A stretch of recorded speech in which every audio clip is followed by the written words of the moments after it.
He sort of in a hushed voice, bless him, he said, babe, he said, I've worked with women like this. As he sort of looked at my hair and he went, menopause. My past relationship, when the dogs weren't puppies and when we were out of this apartment and into a villa, this vision was like perfect. But we all know life isn't perfect, and waiting for perfect is never going to happen. Women getting angry. Yeah. Ooh, society's not ready for that. Yeah, we're getting better, aren't we? Yeah. Thank you, Lily Allen, for the album this week.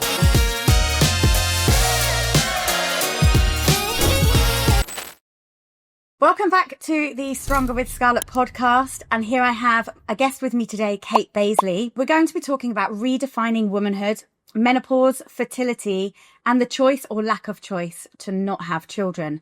So quite important topics today. Yeah. We're actually ex-colleagues. We used to teach together at a primary school. So we have the teaching profession, and I was going to say the enjoyment of working with children is a mutual interest, but maybe that's why we don't have children. I don't know. Yeah, that's maybe why we left teaching as well. No. Not that I don't like kids, but you know. Anyway, so Kate has now taken a turn in her life and is now a psychotherapist. Yeah. I'm just checking I'm saying it right.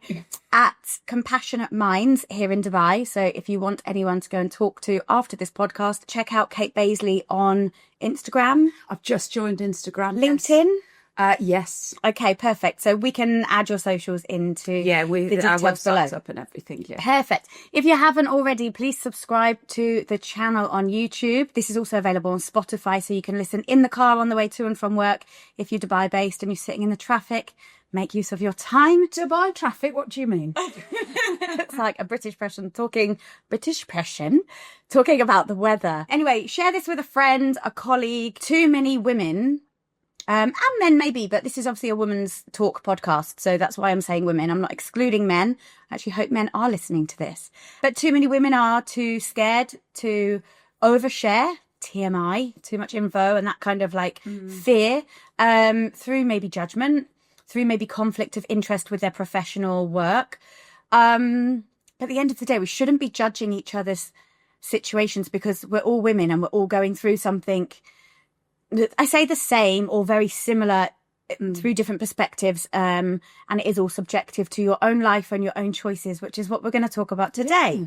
So welcome back to the Stronger with Scarlett. This is a real woman's health and hormones conversation. Kate is now in your early 40s, navigating perimenopause, as most women are in their early 40s. And if you're in your early 40s and you think you're not, I advise you to look a bit deeper at your symptoms and your lifestyle. I'm 36. I'm also navigating perimenopause.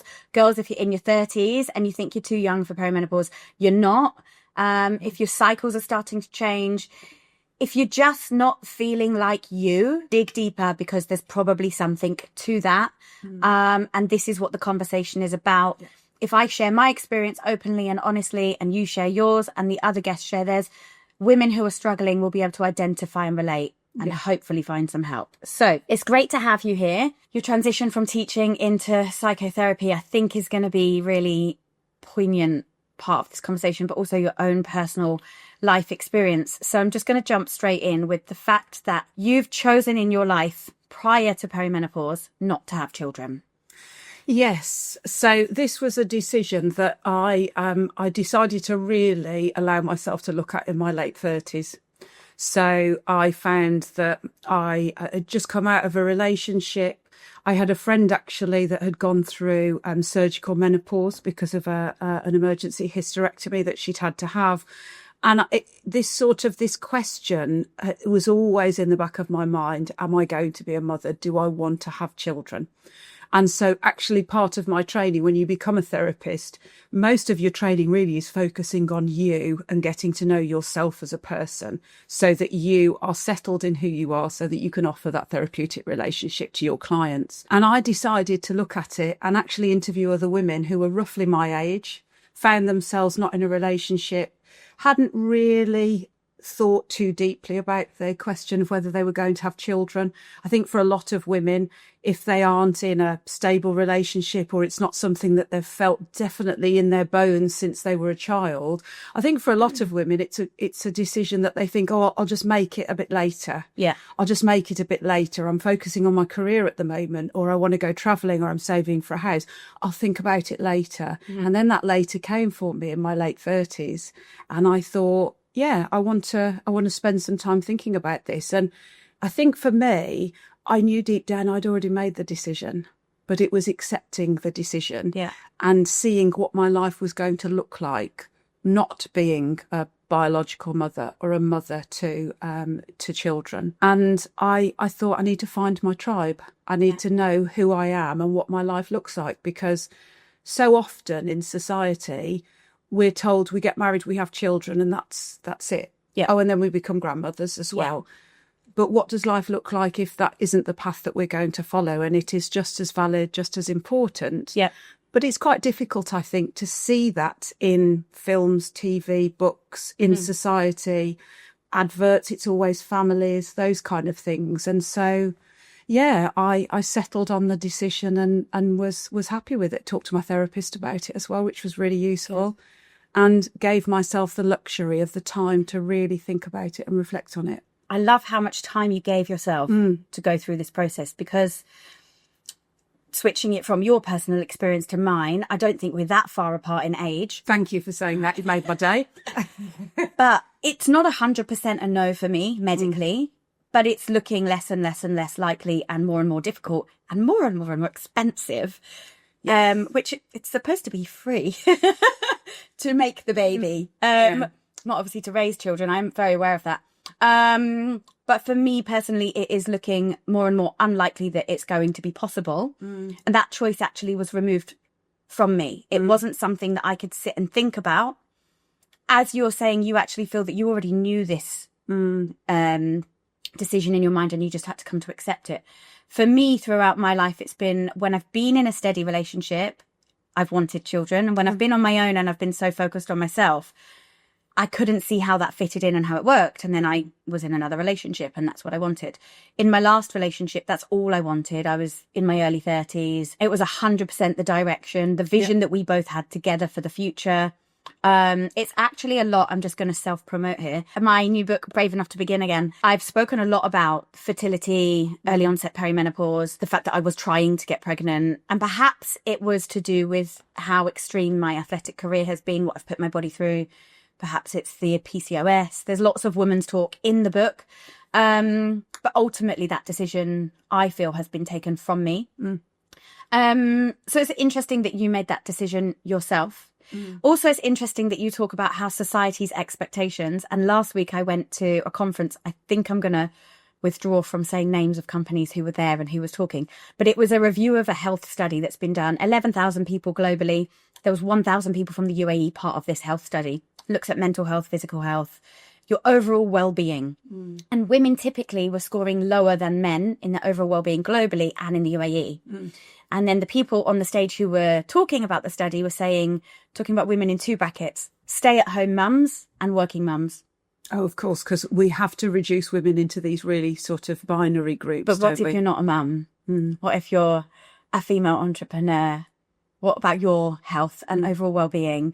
So I just thought your point there was really interesting, because this health study that I went to last week has really stuck with me. Yeah. And I actually hadn't even identified that they didn't talk about women who weren't mums in that study. Yeah, until right now. I mean, where are we? Even something like that was obviously a room full of what you would like to think are educated professionals, worldly professionals, and they still just see a woman above the age of, let's say, 30, 40, and she is defined by whether she's staying at home with her children or she's going back to work. Yeah. And we know across many, many cultures in many countries that our demographic is growing almost exponentially. The number of women who are either choosing to be child-free or are child-free not through choice. Yeah. And this idea of removing these binary, reductive kind of black and white groups, because like you pointed out, your decision to have children, not have children is not a 100% thing. Mine isn't. Yeah. I'm confident in my decision. I'm comfortable with it. But the idea that I will never question it, big decisions in life are big because they can't be final and 100%. Yeah. There are times when my biological ability to have children is now also being decided for me as I go through perimenopause.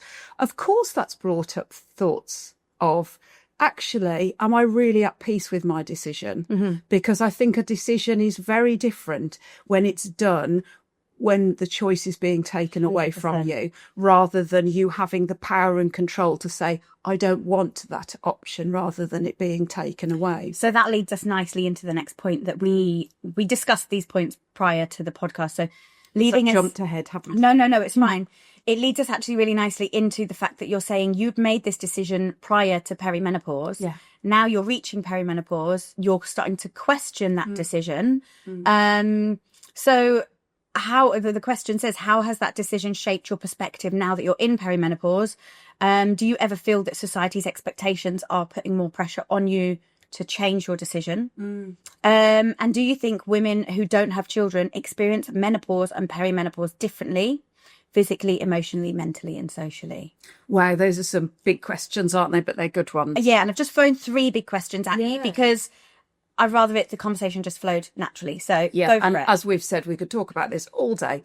So as I say, I think it drew back into focus me looking at my decision not to have children, because I felt like there was almost sort of like more of a time element to it, which of course is a luxury that men have when it comes to choosing to have children that women don't once they get to sort of like their mid-30s and onwards. And so I did question it again and think, actually, I'm in a different place financially, emotionally, whatever now than I was in my late 30s. Has that shifted it at all? And no, it hadn't. Okay. I did reflect and think, if I was a man, would I feel differently? I might do, but I'm not. So what's the point of going down that sort of pathway? And I do think for women, most of the women I've worked with and I've spoken to have been mothers going through perimenopause. But again, it's not that black and white. Oh, perimenopause will be easier for you because you've had children, so it removes that. What about women who have had one child and they were waiting until maybe they were financially a little bit more stable, their husband's work settled down, they got to a certain point in their career and they thought, we'll have that second child. And then perimenopause comes in and sort of puts a little bit of a ticking timer on it of, actually, I haven't got those years of fertility left that maybe I thought I had. Or somebody who has been waiting and thinking, I want to wait until I'm in a stable relationship, or I want to wait until my health has improved. And then this comes along and goes, you've got that time plan, but actually that's not how it's going to work. Yeah. And I think it also brings up, as we're talking about this, I'm thinking about the individuality of it. It's exactly where my brain's going. Yeah, I'm thinking opportunity for sisterhood and for connection and sharing. But it's also, there are so many different symptoms that happen at different times, different frequency, different intensity. And of course, the impact that they have is individual for each woman. Yeah. That it can be quite an individual and actually isolating experience for women, because they think, oh, I should be experiencing it like this because I'm this age, or because I've got children, I'm in a stable relationship. What am I complaining about? My health is okay. At least I'm not like that poor woman who's got this and this. And so, I think an important thing is the individuality of it. Yeah. And it affects you in the way it affects you. Yeah, it's extremely relative to your own life. Yeah. It actually made me like a little bit emotional because my past relationship, we had a plan, when his work was here and when my athletic career was here, and when the dogs weren't puppies, and when we were out of this apartment and into a villa, and when this vision was like perfect. Yes. But we all know life isn't perfect, and waiting for perfect is never going to happen. Also, my very best friend from home and from childhood, she fell pregnant when she was 17, I think, 17 or 18. And I remember at the time it being such a big problem and being like, I mean, I won't share her personal story, but she had to deal with that, and family and society didn't approve of being pregnant at such a young age. She chose to go ahead with it. I chose to go ahead with what family and society did approve of, which was getting your degree, doing your career, living your life. Yeah. She chose to go a bit rogue and do her thing. Absolutely. I supported her all the way through that. Still do. Love her to bits. And now I look at her, she's my age, and she's had 3 kids. And then she studied a bit later, and now she's settled in her career. She's doing really well, and she's got a house. I mean, comparison is the thief of joy, right? We know this. Yes. And you just mentioned about comparing to so-and-so down the road and whatever. We all have our individual journeys. And I have achieved amazing things in my life. Yes, definitely. Without going down that path. But coming back to the point of, it's a very different question and conversation when it's your choice and when it's not your choice. Yeah. Really interesting. So coming back to the questions, emotionally, socially and mentally, I think the weight of it is extremely heavy and not spoken about enough. We talk about this biological body clock and then it kind of just gets chucked away. Yeah, we don't and I think talk more. What's wonderful now is the time and ability that some women, I'm talking really, we're white Western women, that we have to dedicate to our careers and our passion. And, I'm lucky that I've had 2 careers that I have been fed and nurtured by, and I have given my all to, and I really care about. Love that.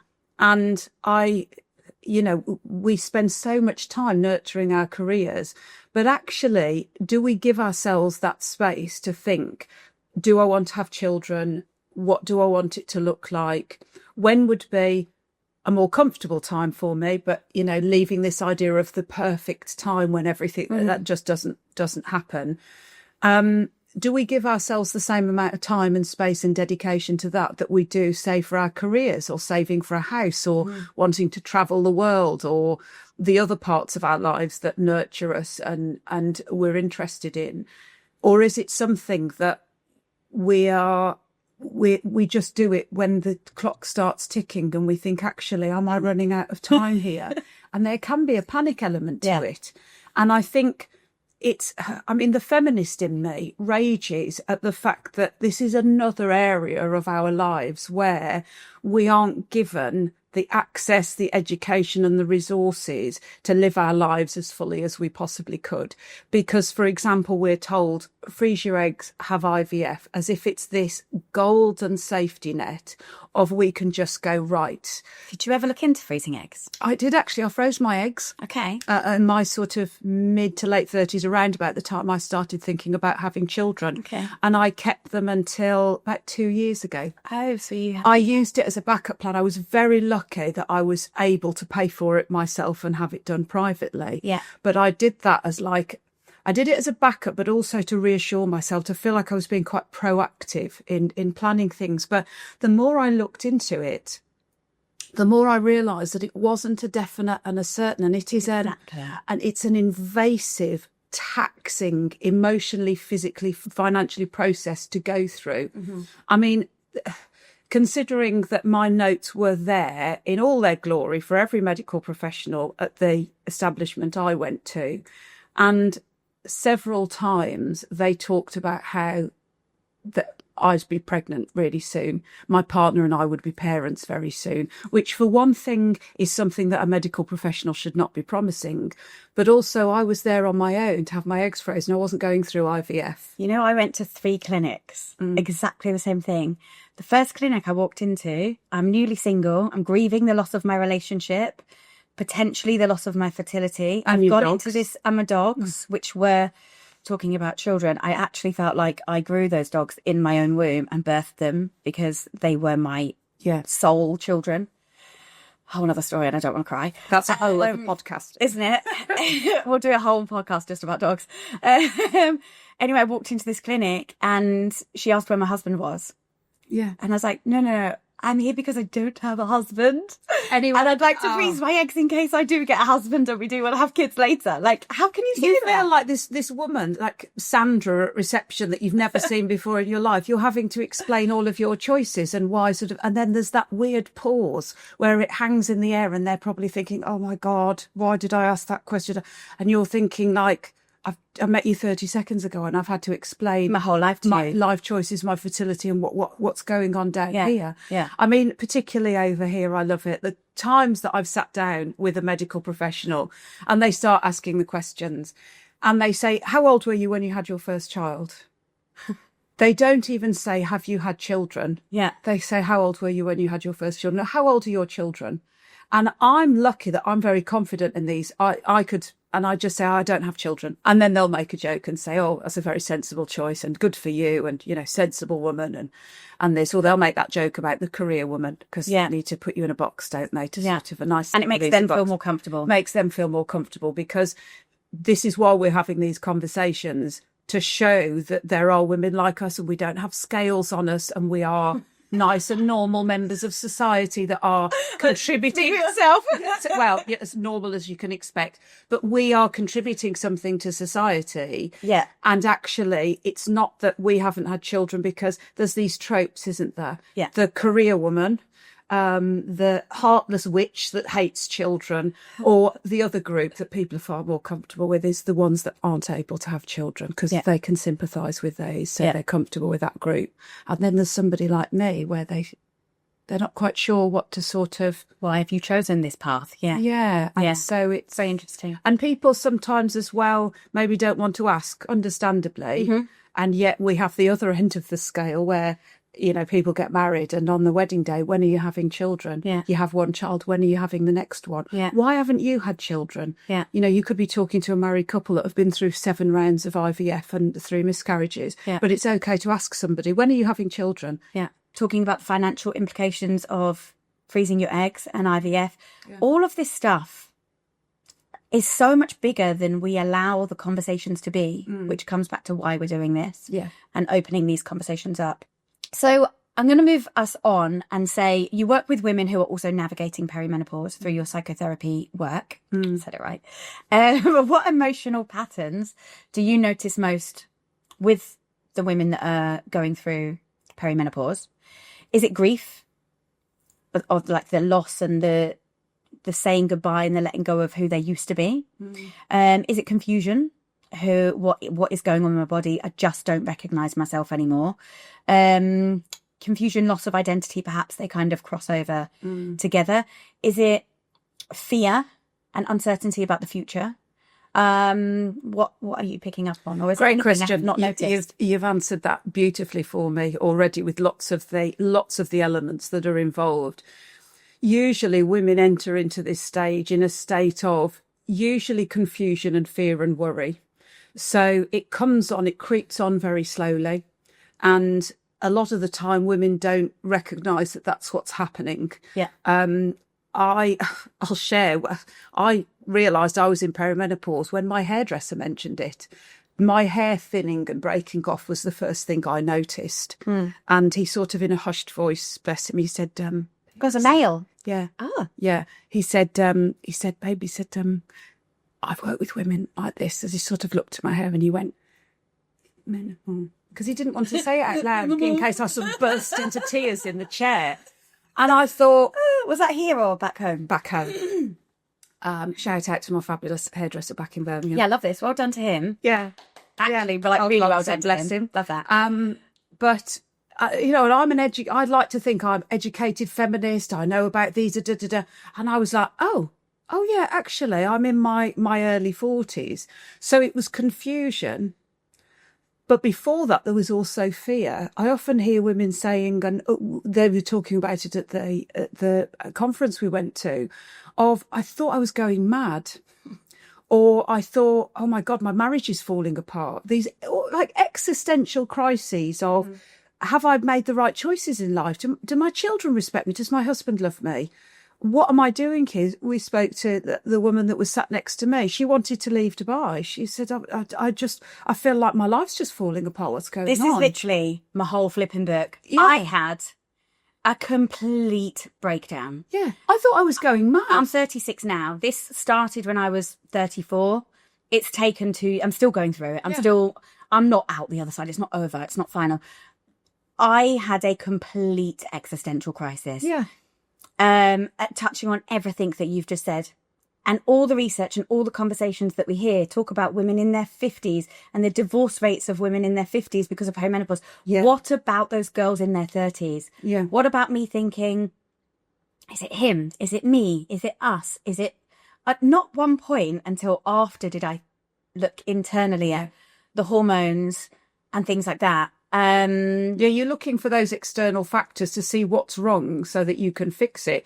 And it's no coincidence that the divorce rate and the suicide rate for women is at its highest from 45 to 55. Yeah. Now, that in itself is something to be passionate and angry about, that, has nobody noticed this? Because it's such a confusing, scary, uncertain, unrecognisable time. And women sit and talk to me and say, I feel like I'm like losing it. I was listening to Kate Thornton, a great journalist, and she was talking on a podcast, and she said, I was angry because I felt like somebody's stolen this person I've worked so hard on. I thought I've been through therapy. I'm at this great point in my career. I think you described it as you were at the top of the mountain. Mm-hmm.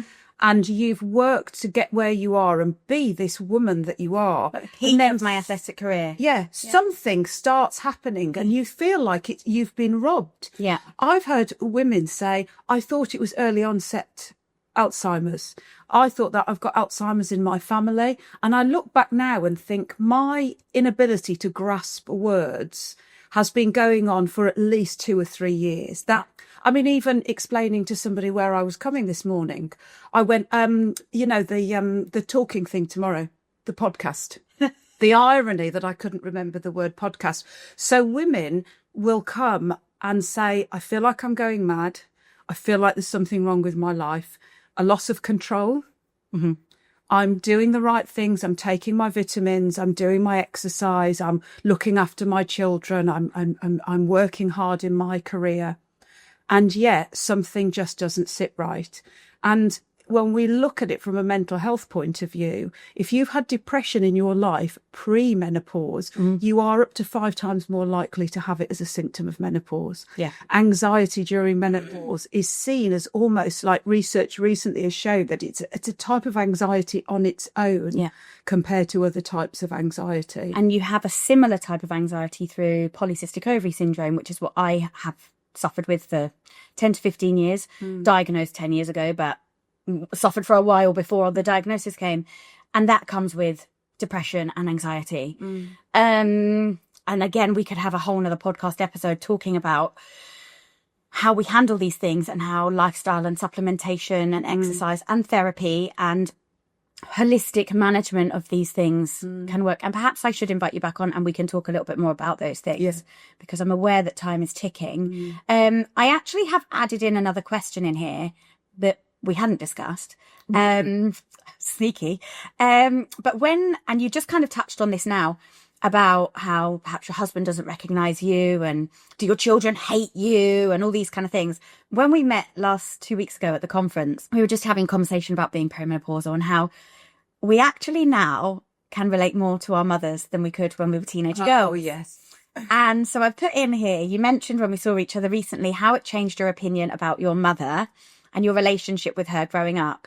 And I just openly take it as far as you want. Like, would you like to expand on that? Because I know for sure now, me and my mum were like head to head when I was a teenager. I'm a strong-minded, stubborn individual. And that's seen me do really well and great things in my life. Yeah. But equally, that probably was really difficult for my mum. While I was going through puberty, which is a hormonal change, at the same time, my mum was probably in perimenopause and probably didn't know about it. And this was 20 years ago when the conversation was less than it is now and we're already saying it's not enough now. Yeah. Sometimes I just want to ring my mum and say, I'm so really sorry for being so annoying. And when you think about, the perimenopause and menopause and postmenopause, I mean, its timing is mwah, because you will either find career-wise, it's just at the point where you are firing on all cylinders, hopefully. Yeah. You know, if you've been lucky to sort of have that kind of trajectory, if I can get that out. I remembered that word. Yeah, well done. I remember podcast. You know, or you've got younger children or teenage children, or you've got older relatives who need care. I mean, it really does come along at a time where it can test relationships. And I do wish that I was aware of it so that I could have supported my mum. I mean, bless her. We lost her to cancer back in 2019. And part of that was me really reflecting on the relationship that I had with her.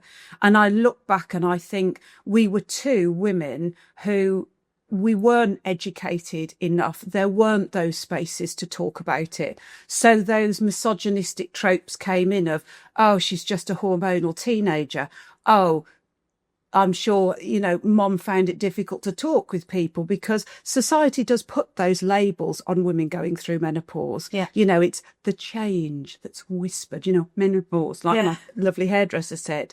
But also you think about the ways it's described, you know, about being a dried up old hag or, you know, these are the, where are the great things? This is our transition into superpower. Yeah. You know, I can't wait, if I'm honest, to get past these cycles and the tampons and I'm not wishing away the next 10 years or however long it's going to be.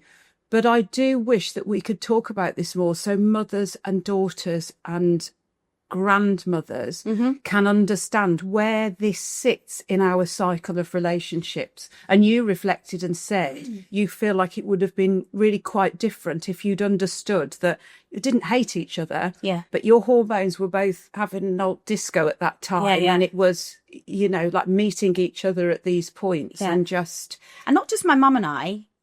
I'm going to bring my whole family into this, but my mum's husband. So me, my mum and her husband lived together, and my brother until he moved on. But maybe if her husband understood her symptoms more and my puberty symptoms more, perhaps the harmony in the house would have been a little bit nicer. Yeah. Maybe I need to come and see you for some psychotherapy. Please do. As I say, I could talk about this all day. Because that's a whole other issue, is how do you handle that? And my dad, like I used to go and spend weekends with my dad. He didn't have a Scooby-Doo what I was going through as a teenager going through puberty. And his wife was probably in the early stages of perimenopause at that time.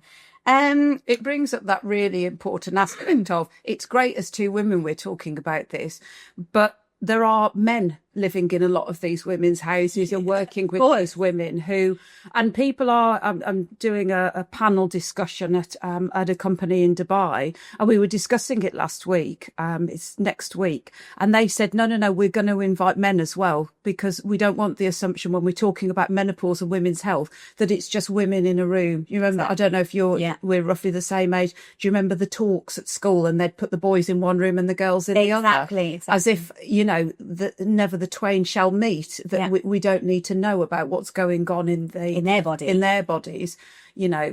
I mean, we'll figure that out ourselves. Yeah. I mean, I've got to give a shout out to my dad because I've told him everything that's going on. He's talked about what it was like for mom, and he is open to it and listens, and is really an ally when it comes to this kind of thing, because he's a sympathetic, God, you know what, sort of understanding my person. dad's got this delivered. Yeah. He read it yesterday.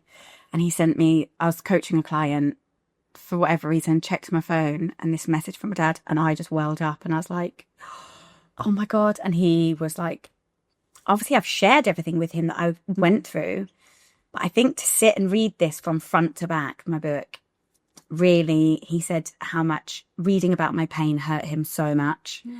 And I was like, oh, and he was like, you know, I'm your dad and I'm supposed to protect you from these things. And it's like, it's so lovely and it's so emotional, but how can fathers protect their daughters from the emotional, mental struggle of hormonal changes? And I'm not just talking perimenopause or puberty. What about the 4-week cycle we go through every single month with menstruation, when our hormones are constantly changing? The only difference is we can learn the pattern and we can expect it's coming, whereas perimenopause is so much more unpredictable and chaotic.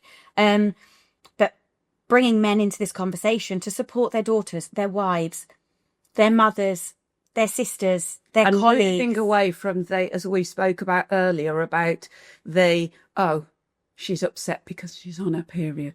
I mean, if somebody said that to me, as I said to you, I think I'd stab them in the face with a spoon. But are you hormone? Oh, it's just because you're hormonal. You're hormonal. No, it's because you're being whatever, bleep that out. But I think that's a really important part of it, is us showing compassion to each other and understanding, and rather backing away and going, oh, it's actually validating these experiences and these emotional responses, that yes, when our hormones and, estrogens all over the place, and throwing a plate at the wall is maybe not the best way to express your anger, but there is a valid emotional response there that maybe has been intensified and is more difficult to process, to be able to kind of control and navigate. But actually, as women, we're still having emotional responses that we would probably be having if our lovely, soothing progesterone was still there. Yeah. And that it isn't just a matter of that response is because, it's her hormones. Yeah. And educating people that actually it's more complicated than that. Yeah. And there needs to be some compassion with it. Yeah. But also those spaces where you can have a conversation where you do own up if you're being unreasonable. You've said something that's unkind. Yeah. You've done something that wasn't fair to your friend, your colleague, your sister. Yeah, 100%. And I think that's a really nice end to our conversation. And we could just keep talking. Yeah. But we discussed that point off of the mic at the beginning. And I know personally, I actually have recently been told by a male friend that I addressed an issue in perhaps an unkind way. Okay. And I am self-aware enough to say, I'm really sorry. I didn't handle that very well. And that's not how I meant it to come out, etc., etc. How lovely that you were able to do that, because there can be so much shame and guilt that is put on, particularly women getting angry. Yeah. Ooh, society's not ready for that. Yeah, we're getting better, aren't we? Yeah. Thank you, Lily Allen, for the album this week. Women's anger out there. But there can be shame and guilt that's attached with that. And how lovely that you felt safe to be able to say that in a conversation. With my friend. Yeah, with your exactly. Friend, yeah. However, having said that, I really loved what you said earlier. I actually felt it was really validating for myself when you said, when we are emotional, whether that's crying or irritable or angry or whatever emotion is heightened in a response to a trigger, it's not just because, she's hormonal, she's menopausal, she's on her period. Remove menopause, perimenopause, menstruation, period, bleeding from it. If I'm getting irritated, it's probably because your behaviour is irritating me. Yeah, it's probably because you've done something that there's an emotional pathway there of or not feeling listened to, feeling disempowered, disrespected, feeling like something unfair is happening. That's usually the trigger for our anger, injustice, something that we feel has been meted out to us that we don't like. Yeah. And actually just dismissing it like that is sort of repressing. It's unacceptable. Yeah. Yeah. And it's just feeding it for the next time. Exactly. And it's that repression and that thinking that because of society's pressure, making it feel that you're being over the top and you're exaggerating your feelings, and that it's just because you're hormonal and it's just because of this and it's just because of that. Actually validating the fact that, no, their behaviour was unacceptable. And I'm not pointing the finger at men. It could be a woman that's triggered me. It could be a child that's triggered me or a professional colleague that's triggered me. It could be anybody. It's not a man-woman debate at all. It's about the fact that if somebody has triggered me, I'm allowed to have an emotional response. Yeah. However, being self-aware enough to put your hands up and say, I'm allowed to have an emotional response, but I took that too far. Yeah. And I didn't take a time to breathe and evaluate the situation. And I didn't respond in a very kind or respectful manner, and I could have had an open conversation about the situation. And I just think it's a two-way street, regardless of hormones and regardless of all those things. So I am going to just close the conversation there, because I think it's a really nice point for just everybody to be a bit more self-aware and self-reflective. And it's really important that we have a positive feeling around this, because menopause can be looked at so much as, I think one of those fabulous doctors at the conference, she said it's a decline, but only from the point of fertility. Yeah. Our body is adjusting for our next Phase of superhero phase, where we are the experienced, confident matriarchs. I hope this is it, because it should be worth it. All the women I talk to in post-menopause talk about how calm they finally feel. Oh, the freedom of it. I can't wait. How steady life feels, because they don't have this monthly menstruation or hormonal change. They don't have this chaotic perimenopausal change. Just every day they wake up the same. Yeah. I'm like, and rather than looking at it as this deficit of, okay, whilst this is going on, you might have to work a little bit harder to be that competent, engaged, intelligent, rational person at work, at home. You just got to work a bit harder during this transition. But actually, it's an opportunity to connect with other women. Yeah. To build up that self-compassion, rather than I can't do this. I speak to women and they go, oh, I'm really worried about that, because what's going to happen with my hormones? And I say, okay, well, what do you need at that point? And what are you still capable of? Let's look at it of what you're still capable of, rather than what you feel like you've lost at the moment. Love that. Yeah. Looking positively. Always looking at what's coming, what's positive. Yeah, bring it build. I love that. Thank you so much for coming and talking and being so open and sharing all of what you've shared. Welcome. Because as we've said, if one person listens to this and feels like they are validated in their own feelings, or feels that they can reach out to you for some sessions. And you're not going mad. You're not going mad. Exactly. Or just feels like, okay, I'm going to go to the doctors and have my symptoms checked, or feels I'm going to have a conversation with my teenage daughter about this, or my husband about this. If we can just change one person's life who listens to this, I feel that it's been a worthwhile hour. And even if we don't, I've really enjoyed it anyway. So have I. And that was an absolute Boston cup of tea. Amazing. Good. So on that note, if you've listened, please, please, please share this with a friend, with a colleague, with a family member. Share it with as many people as you can. Send the link on WhatsApp. Send the link through Instagram. It will be available on YouTube and Spotify, because you never know who you're going to help by sharing this conversation. Also, it really helps my algorithm. If you haven't already, please subscribe to the channel. This is Strongwomen Speak. I am a world champion strongwoman athlete, world record holder. Now, a published author. Please buy the book and read it and share it with people. This is my story, but also in this book, there are sections in here with coaching questions to help you reflect on your own story and your own journey. And I think that makes this quite a unique book, because it's my story, but it's also your story. Other than that, stay tuned for the next episode, because on the next episode, I actually have a cancer survivor coming on to talk about how her chemotherapy put her into surgical early onset menopause, how she changed her profession, and so many other parts of her life in that. So it'll be another really interesting conversation. And as we identified earlier, every menopausal, perimenopausal, hormonal conversation comes from a place of individuality. And her conversation, I think, is going to be just as powerful. So look forward to that. So much, and catch you in the next one.